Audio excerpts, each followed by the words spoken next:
What's up guys, this is Toga aka Brick Builder 711 here, and I am ready to present my newest modular building. Introducing the Bookstore International. This building is truly the jack of all trades. It has 3 levels full of interior and exterior details. Without further ado, let's have a look at what the Bookstore International has to offer. The interior of the ground floor is fairly interesting. It has both bookstore and cafe components. In the bookstore section, we have a few regular stock shelves, nothing really too special, nothing too intricate. I just made a very simple book design using 1x2 plates and 1x2 tiles and arranged them using studs, not on top techniques onto the shelves. Over here we have generally like doorbusters like magazines, periodicals, etc. Here is one of several interior artifacts, so to say, general display items on the wall, such as like shields, posters, etc.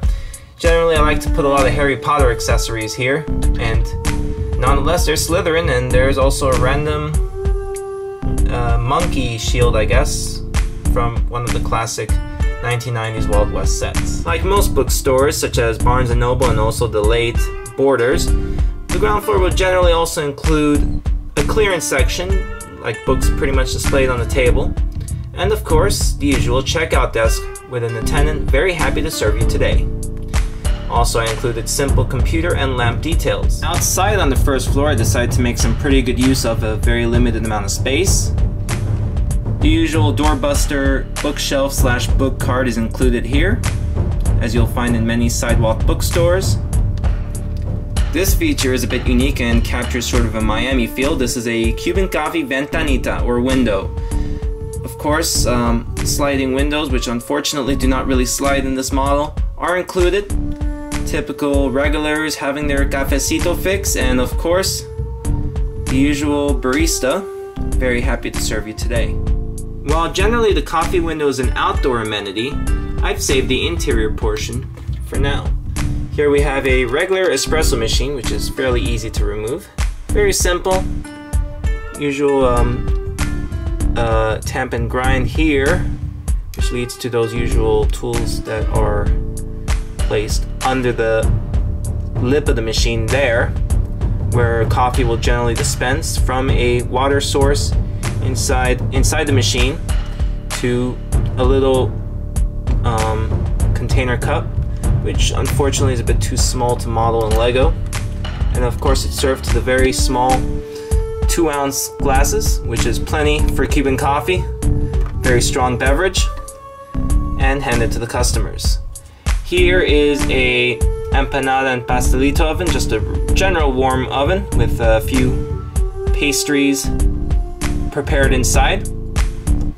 And on the top is a representation of the serving trays, which are handed to the customers.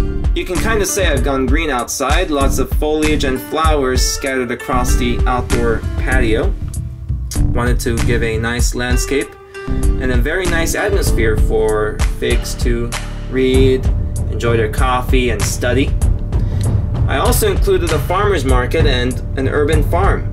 This was a project done by FIU Honors College students, this white pole here, which generally allows you to farm in a tight, very dense space and use minimal horizontal space and just go vertical.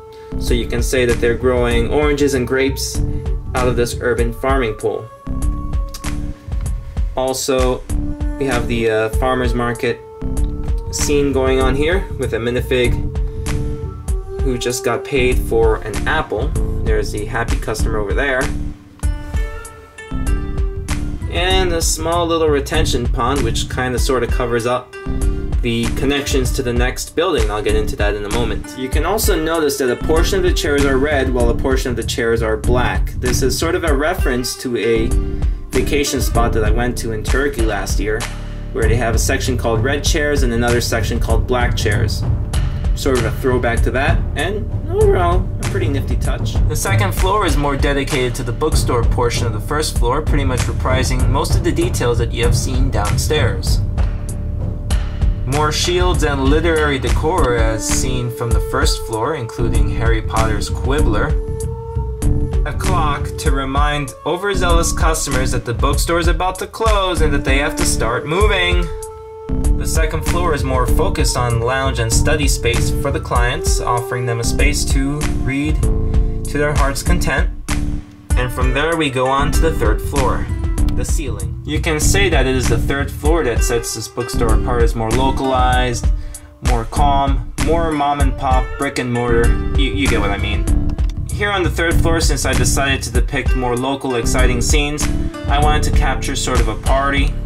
Perhaps the people are celebrating the beginning of the school year and they're having margaritas and Moscow mules to celebrate the occasion. The very tense bartender pours a margarita blend for a party goer. We have here Ginny Weasley having a nice little talk with some random dude. And this last thing I call the fire pit. It's a little bit more illustrative than the real deal, which is a piece of furniture located at the Naples Grande Resort in Naples, Florida. Usually involves a bit of a stainless steel or iron plate with a few flames coming out. They're generally normally subtle flames, but I wanted to kind of dramatize it here. It's usually over a body of water, and in the real prototype you usually have water falling off the sides, sort of like an infinity pool or a waterfall type of thing. When I've included, I thought it would be a pretty nifty touch, and it would add a bit of a flavor to this top floor party. Since this building is a modular building, I'm also building for local lugs. I have conformed the Bookstore International to two standards. The Café Corner standard, which involves those two Technic pins over there, and also the Greater Florida LEGO Users Group City standard, which involves a one stud overlap that'll allow it to connect to roads seamlessly. Now I'm about to demonstrate what I mean by modular. Using these Technic pins, I'm able to connect this building to my other existing building, which is the Pasión de Cielo and Fitness Hub. And voila! We finally have a city block. It's a bit short for a block, but I promise you in the future it's going to get quite bigger. Also, since I'm quite tired of doing corner buildings, I've decided to make this building a linear building, meaning that both ends will be connected to another building. Overall, I hope you guys have enjoyed this model of the Bookstore International modular building. I know it is probably one of the most craziest yet colorful buildings that I've ever attempted. Now look out for it on future Greater Florida LEGO Users Group displays and also at my ongoing exhibit at the Gold Coast Railroad Museum. Till next time, thanks for watching. Please subscribe for more LEGO train and aviation content. This is TE out.